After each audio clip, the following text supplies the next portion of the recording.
ప్రభు అయిన యేసుక్రీస్తు నామములో మీ అందరికీ నా హృదయపూర్వకమైన వందనాలు తెలియజేస్తున్నాను. మరణాత గాస్పల్ సోల్జర్స్ సహవాసం తరపున మీ అందరికీ ప్రభు అయిన యేసుక్రీస్తు నామములో నా హృదయపూర్వకమైన వందనాలు. ఈ లైవ్ ప్రోగ్రాము ద్వారా మీ అందరి ఈ విధంగా కలుసుకోవటానికి దేవాది దేవుడు సహాయం చేశాడు. మీ దైవజనుడు, మీ కుటుంబాల క్షేమం కొరకు ప్రార్థన చేసే దైవజనుడు రెవరెండ్ డాక్టర్ టి పరిశుద్ధ బాబు. ఈ లైవ్ కార్యక్రమంలో మనం దేవుని వాక్యాన్ని మనం ధ్యానం చేసుకున్నాం, ప్రార్థన చేసుకున్నాం. మహిమ కలిగిన మా తండ్రి, కృప కలిగిన మా దేవ, నీ పరిశుద్ధమైన నీ బంగారు పాదములకు వందనాలు. 2020 ఏప్రిల్ నెల 26వ తారీఖు ఆదివారము ఉదయకాలపు లైవ్ ప్రోగ్రాంలో నీ వాక్యము ద్వారా మా అందరితో స్ఫూర్తిగా మీరు మాట్లాడమని, మహిమ పొందమని యేసు నామములో ప్రార్థిస్తున్నాను తండ్రి. ఆమేన్. Praise lord. హల్లెలూయా. ఈ దినము దేవుని వాక్యాన్ని మనం జ్ఞానం చేసుకుంటున్నాం. మరి యెషయా గ్రంథము 27వ అధ్యాయము 3వ వచనములో దేవుడు అద్భుతమైన మాట్లాడాడు. జాగ్రత్తగా ఈ వాక్యాన్ని మనం పరిశోధన చేయాలి. ఈ కరోనా వైరస్ వలన మరి ప్రపంచ యావత్తు మన భారతదేశంలో కరోనా వైరస్ ఎంతగానో వేధిస్తూ ఉంది.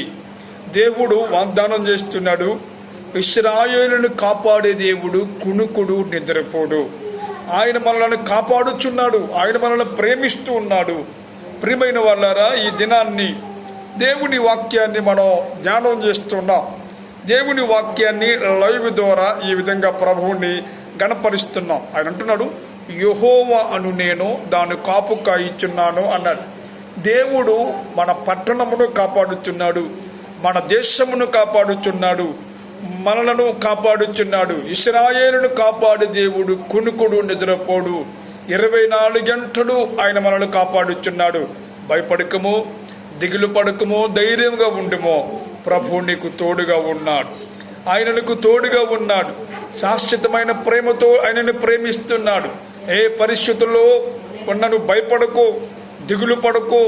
దేవుని సన్నిధిలో ప్రార్థన చేయి, దేవునికి ప్రాధాన్యత ఇవ్వు, దేవుని గణపరచు, దేవునికి సమయాన్ని నువ్వు అనుగ్రహించాలని ఈ లైవ్ ప్రోగ్రాములో ప్రభు మనతో మాట్లాడుతున్నాడు.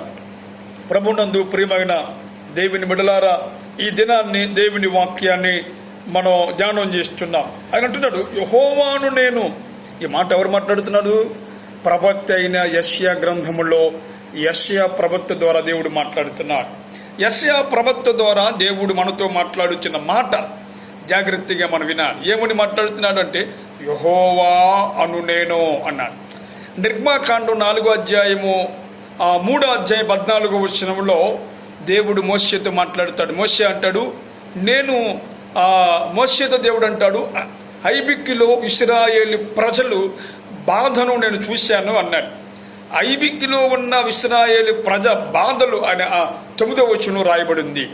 14వ వచనం అంటాడు, ప్రభువా నేను ఐగుప్తులో ఉన్న ఇశ్రాయేలు ప్రజల దగ్గరికి వెళతాను, కానీ నువ్వు ఎవరువు, నీ పేరేంటి, నాకు తెలియదు ప్రభువా అన్నాడు. వెంటనే ఆయన అన్నాడు, నేను ఉన్నవాడును అనువాడునే ఉన్నాను అన్నాడు. జాగ్రత్తగా గమనించాలి, మన దేవుడు ఉన్నవాడు అన్నవాడు. మన దేవుడు నిన్న నేడు ఏకరీతిగా ఉండినవాడు. మన దేవుడు సజీవుడు, మన దేవుడు మాట్లాడే దేవుడు, మన దేవుడు సర్వశక్తిమంతుడు, మన దేవుడు మహిమ కలిగిన వాడు. ప్రియులారా, మోషేతో దేవుడు అంటున్నాడు, నేను ఉన్నవాడును అన్నవాడు అని అంటున్నాడు. మోషేతో దేవుడు అంటున్నాడు, నేను అబ్రహాము దేవుడను, ఇస్సాకు దేవుడను, యాకోబు దేవుడును అన్నాడు. నిజమే, ఆయన అబ్రహాము దేవుడు, ఇస్సాకు దేవుడు, యాకోబు దేవుడు.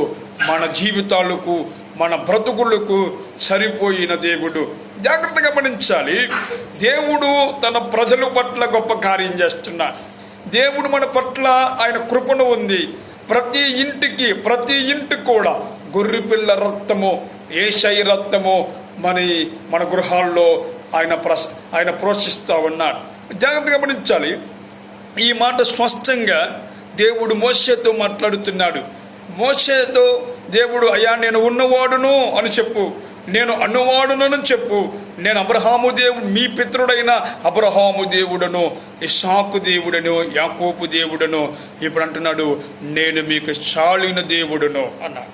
అపొస్తలుడైన పౌలు అంటాడు, అయ్యా నాకు ఒక ప్రక్కన ముళ్ళుంది, నేను ఆ బాధను భరించలేకపోతున్నాను, అయ్యా నీ చిత్తమైతే దాన్ని తొలగించు అంటే మరి దేవుడు అంటాడు, నా కృప నీకు చాలును అన్నా. నిజమే, అపొస్తలుడైన పౌలు అంటాడు, నేను ఏమై ఉన్నానో అది నీ కృప వలనే, నీ దయ వలనే నేను ఉన్నాను అన్న. మనం ఏమై ఉన్నామో ఆయన కృపే. ఈరోజు మనం బ్రతుకుండా ఉండే కారణం, సజీవులుగా ఉన్నామంటే కారణం, ఆరోగ్యంగా ఉన్నామంటే కారణం మొదటి దేవుని కృప. దేవుడు తన కృప మనలను ఆయన కృప మనల్ని కాపాడుతా ఉంది. నిజమే, మన కుటుంబాలు క్షేమంగా ఉన్నాయంటే మీ దైవజనుడు మీ కుటుంబాల కోసం ప్రార్థన చేస్తున్నాడు. రాత్రనక పొగలనక ప్రార్థన చేస్తున్నాడు. ఆలోచన చేసావా? దైవజనుడు ఎలా ఉన్నాడో, వారి కుటుంబాలు ఎలా ఉన్నాయో, ఏ రీతిగా ఉన్నారో మీరు పలకరిస్తున్నారా? కానీ జాగ్రత్తగా గమనించాలి, ఈ లైవ్ ప్రోగ్రాము ద్వారా ప్రభు మనతో సంభాషణ చేస్తున్నాడు. నిజమే, ఇక్కడ దేవుడు మోషేతో మాట్లాడాడు. మోషే ఇశ్రాయేలు ప్రజలు ఐబిక్కిలో ఫరో రాజు దగ్గర బాణశత్వం అయిపోయారు. వారు బాణశత్వములో నుండి మోషేను దేవుడు వాడుకున్నాడు. మోషే అంటాడు, నేను నత్తోడునయ్యా, అయ్యా నాకు మాట్లాడటం చేత కాదయ్యా, నేను నోచి మాంది గలవాడునయ్యా అని అంటాడు. మోషే ఎన్ని ప్రశ్నలు వేసినప్పుడు కూడా దేవుడు అంటున్నాడు, మోషే నిన్ను ప్రవక్తగా ఎన్నుకున్నాను. నిజమే, నిన్ను ఒక ప్రవక్తగా ఎన్నుకున్నా, నీకు తోడుగా ఉంటాను. నీవు నోచి మాంది గలవాడునైనా నీ నోటికి నేను భోరుగా ఉంటాను. మోషేతో దేవుడు మాట్లాడాడు. మోషేకి అహరోను తోడుగా ఇచ్చాడు. ఈ ఒక ఉదయకాల సమయంలో ఈ లైవ్ ప్రోగ్రాములో ప్రభు మాట్లాడుతున్నాడు. అమ్మా, అక్క, చెల్లి, దిగులు పడుతున్నావా? భయపడుతున్నావా? భయపడుకో, ప్రభువుడు నిన్ను ప్రేమిస్తా విన్నాడు. ప్రభువా, నా కుటుంబమును రక్షించు అని ప్రార్థించేయి. ప్రభువా, నా భర్తను రక్షించు అని ప్రార్థించేయి. నా బిడ్డలను కాపాడు, మా గ్రామమును మా దేశమును కాపాడు అని దేవుని సన్నిధిలో ప్రార్థన చేయి. ప్రభు ఈ యొక్క ఉదయకాలపు ఆరాధనలో ప్రభు మనతో మాట్లాడుతున్నాడు. భయపడుకో, దిగులు పడుకో, ప్రభు నిన్ను ప్రేమిస్తూ ఉన్నాడు. ప్రియమైన సహోదరి సహోదరుడా, మరి వాక్యము ద్వారా మనతో మాట్లాడుతున్న మాట ఏంటంటే, యెహోవా అను నేను దాన్ని కాపు కాయిచున్నాను అన్నాడు. నిజమే, 26వ అధ్యాయం 3వ వచనంలో యెషయా గ్రంథంలో మనం ఆలోచన చేస్తే, యెషయా గ్రంథంలో ఆ వాక్యాన్ని చదివితే ప్రభు అంటాడు, ఎవను మనసు నీ మీద ఆనుకున్ననో వానిని నీవు పూర్ణ శాంతి గలవాడుగా కాపాడుతావు. నిజమే, ఎవను మనసు. ఈరోజు చాలామంది మరి మరణ భయము పట్టుకుని చాలామంది ఏం జరుగుతుందో తెలియట్లేదు. చాలా పరిస్థితులు తారుమారైపోయాయి. బయటికి వెళితే చాలా భయంకరమైన పరిస్థితులు, అయ్యో భయంకరమైన కరువులు, భయంకరమైన దినాల్లో ఉన్నాం. దేవుడు అబాకు గ్రంథంలో అంటాడు, నేను వస్తున్నా, నాకు ముందుగా తెగుళ్ళు నడుస్తాయన్నాడు. ఇది ఆరంభమే కానీ ప్రారంభం కాదు. ఆరంభంలో ఉన్నాం. దేవుడు రాబోతున్నాడు. ఆయన రాకడ ఆశమనమైపోయింది. ఆయన రాకడ ఆశమనమైపోయింది. ప్రపంచ దేశమంతా కూడా, ప్రపంచ యావత్తు అంతటి కూడా చాలా మంది ఏం చెయ్యాలో అర్థం కాని పరిస్థితుల్లో, అయ్యో ఎవరి మటుకు వాళ్ళు ఏం చేయాలో అర్థం కావట్లా ప్రపంచ దేశాలలో ప్రార్థిస్తూ ఉన్నారు. అయ్యా మా దేశమును కాపాడండి అయ్యా, మా పాపములు క్షమించండి అయ్యా, మా దుర్మార్గములు క్షమించండి అయ్యా, మా తప్పులను క్షమించండి అయ్యా. నిజమే, వాళ్ళు ప్రార్థన చేస్తూ ఉన్నారు. దేవుడు వారి ప్రార్థన ఆలకిస్తూ ఉన్నాడు. ఈ లైవ్ ప్రోగ్రాము ద్వారా ప్రియమైన అక్క, చెల్లి, కన్నీరు కరుస్తున్నావా? బాధల్లో ఉన్నావా? ఇబ్బందుల్లో ఉన్నావా? పలకరించేవారు ఎవరు లేరా? నిన్ను ప్రేమించేవారు ఎవరు లేరా? నేను ఆదరించేవారు ఎవరు లేరా? నీకు సహాయం చేసేవాళ్ళు ఎవరు లేరా? భయపడుకో, నా ప్రభు నీకు తోడుగా ఉన్నాడు. ఆయన కృప నీకు తోడుగా ఉంది. ఏమాత్రం కూడా నీవు దిగిలి పడవలసిన పని లేదు. ఇక్కడ యెషయా గ్రంథంలో 26వ అధ్యాయం 3వ వచనం అంటాడు, ఎవను మనసు నీ మీద ఆనుకున్ననో వానిని పూర్ణ శాంతి గలవానిగా కాపాడుతావు. నిజమే, నీ మనస్సు దేవుడి మీద ఆనుకోవాలి. చాలామంది దేవుడి మీద ఆనుకోరు. అందుకే దావీదు అంటాడు, నేను కొండల తట్టు కనులెక్కుచున్నాను, నాకు సహాయము ఎక్కడి నుండి వచ్చును? నాకు సహాయము యెహోవా వలన కలుగును అన్నాడు. నిజమే, మనకు సహాయము మనుషుల వైపు రాదు, మనకు సహాయము కొండల వైపు రాదు. నువ్వు బాగుంటే నేను ప్రేమిస్తారు, బాగోపోతే నేను ద్వేషిస్తాను. కానీ నువ్వు ఏ పరిస్థితుల్లో ఉన్నా నా దేవుడు నిన్ను శాశ్వతమైన ప్రేమతో నన్ను ప్రేమిస్తా ఉన్నాడు.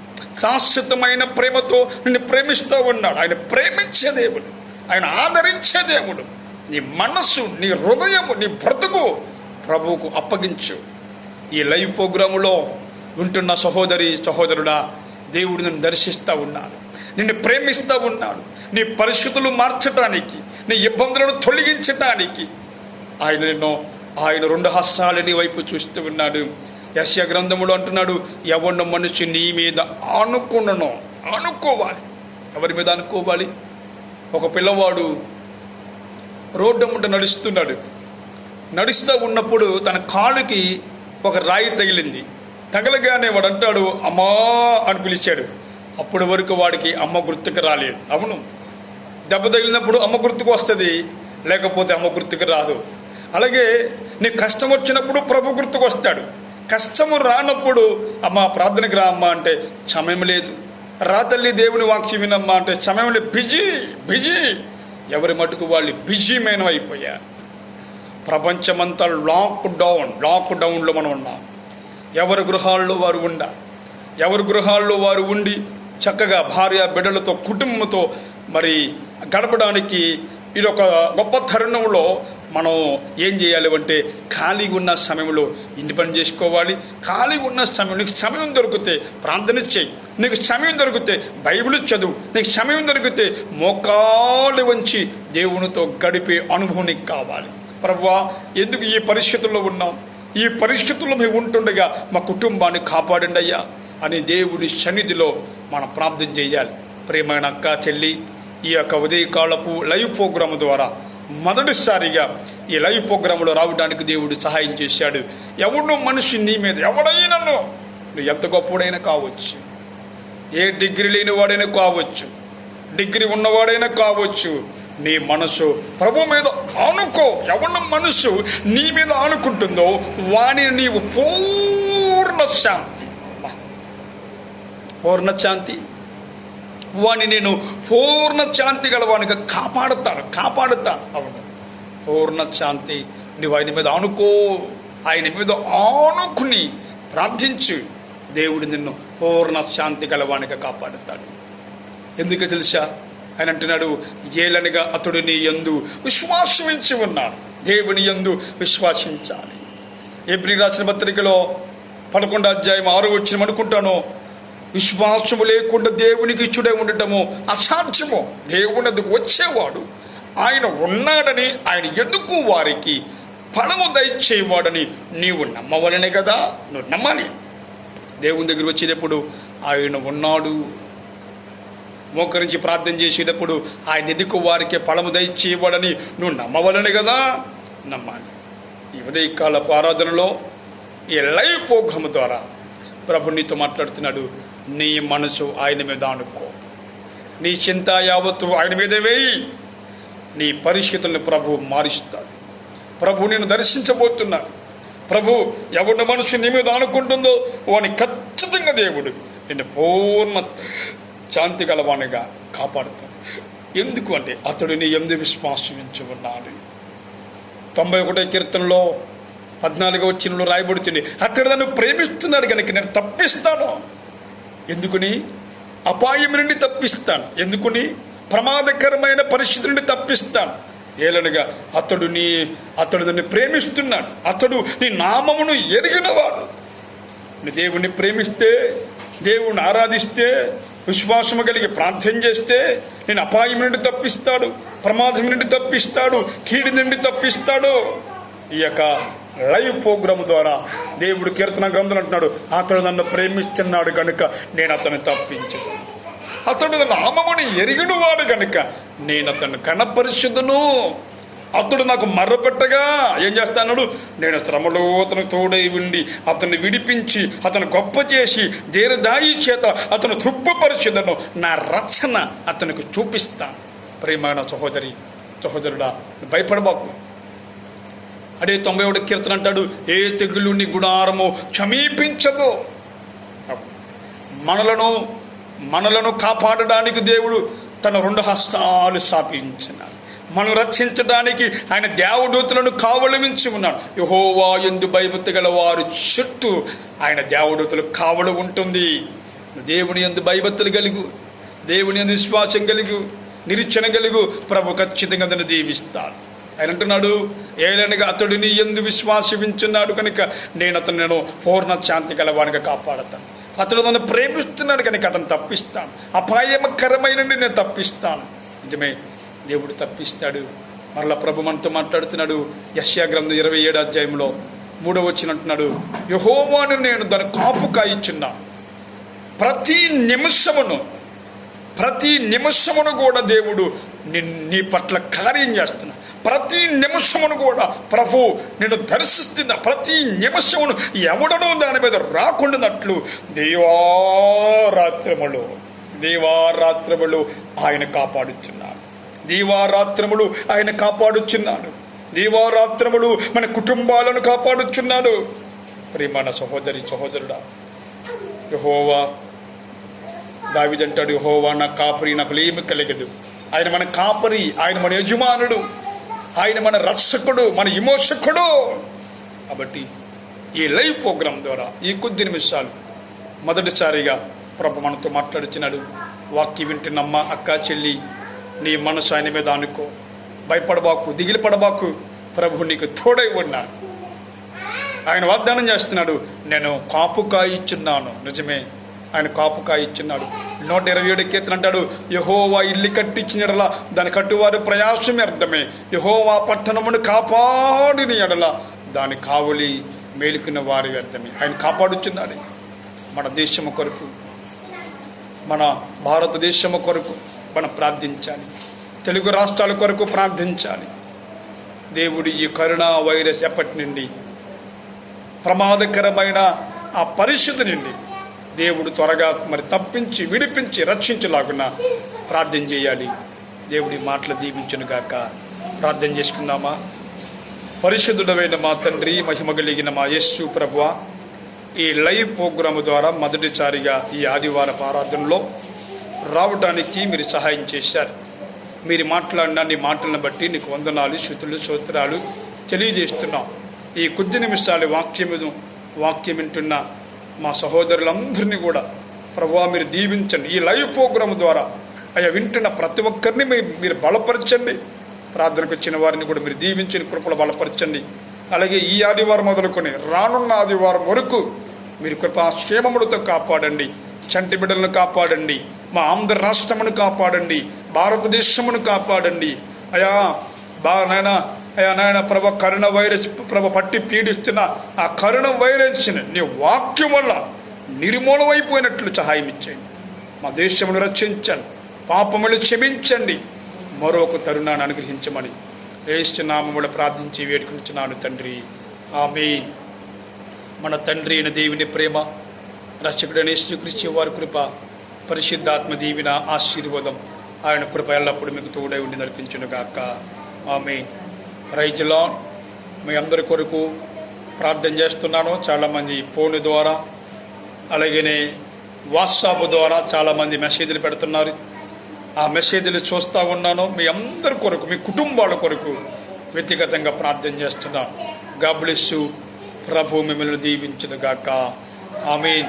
24 గంటల ప్రార్థనలో మీకు ఏ సమస్య ఉన్నా సరే నాకు ఫోన్ చేయండి. మీ కొరకు ప్రార్థించడానికి దైవజనుడైన రెవరెండ్ డాక్టర్ టి పరిశుద్ధ బాబుని మరి నేను సిద్ధంగా ఉన్నాను. ప్రభు మీరందరినీ ప్రభు దీవించును గాక. God bless you.